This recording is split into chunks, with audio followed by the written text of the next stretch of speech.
Welcome everybody, my name is missmazky, and for today I will be doing an art challenge type of video. The best name I could come up for it was the line arts switch challenge, because I don't know if this challenge has ever been done before, but basically it's when two artists draw line art and then the artists switch the line art and then you have to color in their line art and vice versa.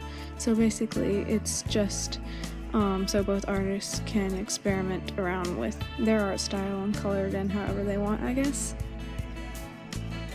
Now, I usually don't color pictures this way that I'm doing now, but when I opened this up on Photoshop, the line art somehow got really blurry and pixeled, so when I used the paint bucket, it got really messed up. So I didn't want to really go over the original line art because I thought that was kind of disrespectful to the artist a bit. So I just tried to color it in the best I could with a brush that gets smaller and bigger depending on how hard you press on the pen. And I lowered the opacity a bit so you could still see the lines underneath of it, which is what you can see on the skin. Also, when I was coloring this, I think one of the things is how I really couldn't use the paint bucket is because that when I was coloring it, I noticed that most of the lines aren't actually touching. So it was kind of difficult to figure out how to connect it when I was coloring it because I didn't want it to look terrible. A good example of that would definitely be the hair, because the hair was definitely difficult to do. So I am really amazed by all those artists that color in this way and don't connect their lines and they somehow make it look amazing, because this is like, I am not used to drawing this way, so it was extremely difficult. Oh, it's probably about time I mentioned the artist who did the original line art. It was by my friend Kylie Parcell, and you can also find her account on Instagram, which is whatever.boy.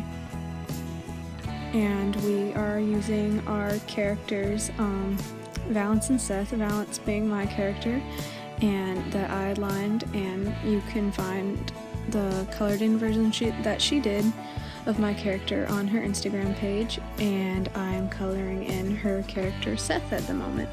Also, Kylie, I really hope you don't get mad at me, because she changed his outfit a bit. He actually wears a short sleeve shirt that's like white and has like green and orange stripes, but since he has a different shirt on this time, which is like a hoodie, I figured that was a good excuse to experiment around with a different color, because I always wanted to see what he would look like in like more purple and darker blue shades, because it kind of fits into the whole theme of our character's ship.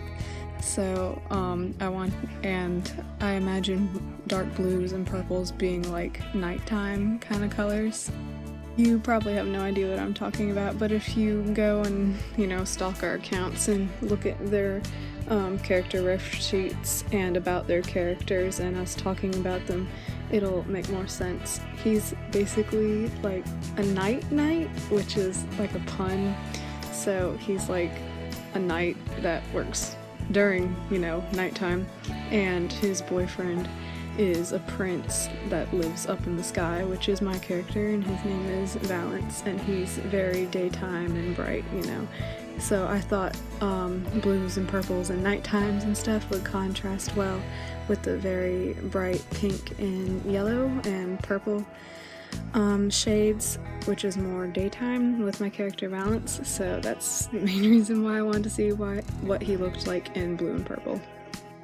And as you can see, I also ended up putting a few extra lines on the hair because that's just how I draw hair and how I color it, really. So I hope that doesn't really count as breaking the rules, or if there even are many rules to this challenge.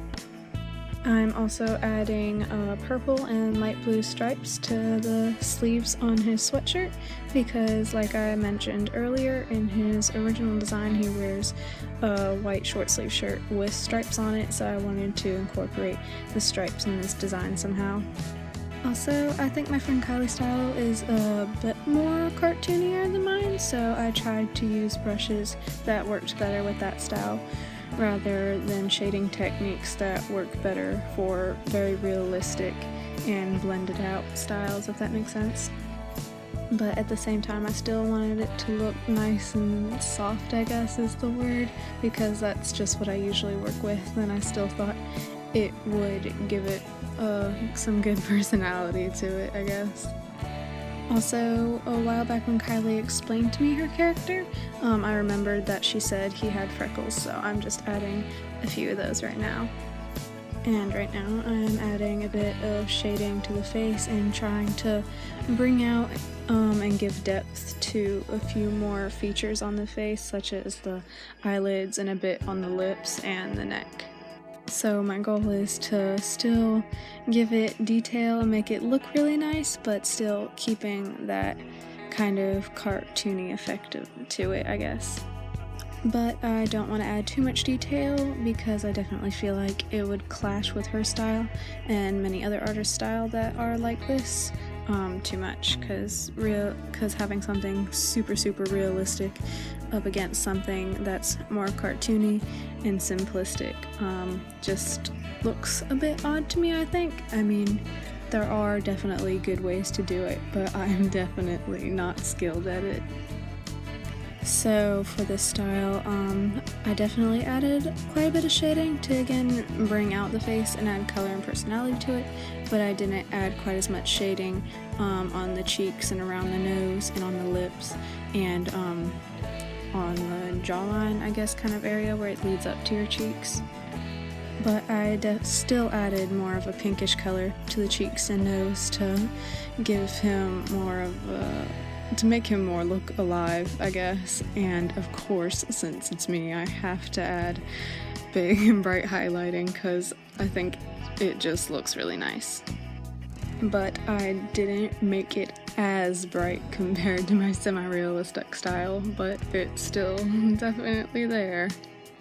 But right now I'm shading the shirt, and I thought about adding a few more wrinkles to the shirt, but again, I didn't want it to look too detailed and modify her art, the original line art, too much.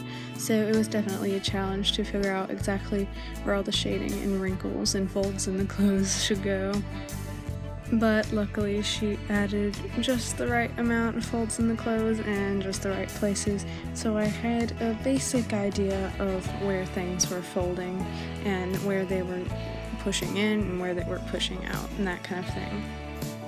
But yeah, if anybody wants to do this challenge, I would definitely recommend 2 artists or at least an even number, because it would be a bit hard to do it with 3 people, because it would just be an uneven amount of line arts, and who's that third person gonna switch with, if that makes sense. So it's better to have 2, but you need to at least have an even number, I think, or things are just gonna get really complicated and messed up, I guess, and it'll be a bit harder to do.